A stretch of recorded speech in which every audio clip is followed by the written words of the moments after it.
ছোট্ট গ্রাম সুজানগড়। সবুজে ঘেরা এই গ্রামের মাঝে থাকত এক কিশোরী, নাম নীলা। সে প্রতিদিন সকালে উঠে গাছপালা, পাখি আর নদীর সাথে কথা বলতো। তার মনে হতো প্রকৃতি যেন তার সবচেয়ে কাছের বন্ধু। একদিন গ্রামে এলো একদল ব্যবসায়ী। তারা বড় বড় যন্ত্র নিয়ে গাছ কাটতে শুরু করলো।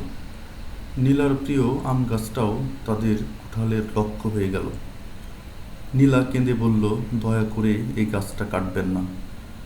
এটা তো আমাদের ছায়া দেয়, ফল দেয়, পাখিদের বাসা বাঁধার জায়গা তৈরি করে দেয়।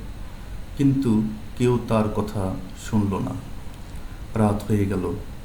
নীলা গাছের নিচে বসে আকাশের দিকে তাকিয়ে প্রার্থনা করল, প্রকৃতি দেবী, তুমি আমাকে শোনো, এই গাছগুলোকে বাঁচাও, এই পরিবেশটাকে তুমি বাঁচিয়ে তোলো। হঠাৎ বাতাস এসে মিষ্টি গন্ধ ছড়ালো। আকাশ থেকে ঝরঝর করে বৃষ্টি নামলো।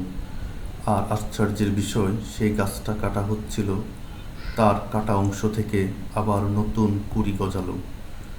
সবাই অবাক হয়ে দেখল, প্রকৃতি যেন নীলার ভালোবাসায় সাড়া দিয়েছে। পরের দিন গ্রামবাসী মিলে সিদ্ধান্ত নিল, তারা আর গাছ কাটবে না। নীলার মতো করেই তারা প্রকৃতিকে ভালোবাসতে শিখল।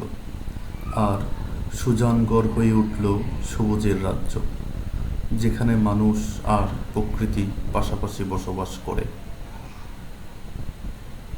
এখানে প্রকৃত শিক্ষা হচ্ছে, প্রকৃতি আমাদের সবার।